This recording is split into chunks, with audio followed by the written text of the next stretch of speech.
অপু বিশ্বাসের বদনজর থেকে বাঁচাতে বাসায় কোরআন তেলাওয়াতের আয়োজন করেন বুবলি। অনেক শোতে বুবলি বলেছিলেন কেউ একজন চাচ্ছেন শেহজাদকে তার বাবা থেকে পৃথক করতে, শেহজাদকে তার বাবার আদর থেকে বঞ্চিত করতে। তাই হয়তো বুবলির এই আয়োজন ছেলে শেহজাদের জন্য। অপু বিশ্বাস হয়তো সত্যিকার অর্থে চাচ্ছেন না শেহজাদ যেন তার বাবার আদর পায়, তার বাবা মায়ের সমান আদর পায়। যার কারণে অপু বিশ্বাস চেষ্টা করছিলেন ছেলে শেহজাদ বাবার কাছ থেকে পৃথক করতে এবং তার ছেলেকে নিয়ে বেশি সময় কাটাতেও দেখা যায় শাকিব খানকে।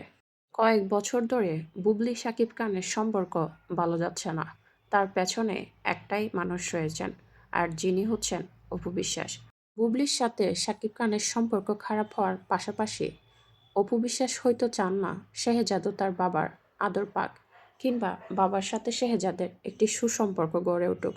তাই তিনি বিভিন্ন পন্থায় শেহজাদকে ওই বাড়িতে শাকিব খানের কাছাকাছি যাওয়া থেকে বিভিন্নভাবে চেষ্টা করেছেন পৃথক করতে। তা হয়তো বুবলি একটু হলেও বুঝতে পেরেছেন, যার জন্য বিভিন্ন সময়ে বুবলিকে বলতে শোনা যায় অনেকেই চাচ্ছে আমার ছেলে যেন তার বাবার আদর থেকে বঞ্চিত হয়, তার দাদা দাদির কাছ থেকে আদর না পান। আর এসব কারণেই কি তবে বুবলি ছেলের মঙ্গল কামনায় এবং এসব দুষ্টু বুদ্ধি থেকে ছেলেকে দূরে রাখতেই করেছেন বাড়িতে কোরআন তেলাওয়াতের আয়োজন। অপু বিশ্বাস যেমন শাকিব খানের সাথে সংসার করতে পারেননি, তেমনি বুবলিও পারেননি শাকিব খানের সাথে সংসার করতে। কিন্তু অপু বিশ্বাস চান শুধু তার ছেলেই যেন শাকিব খানের আদর পান, শেহজাদ নন।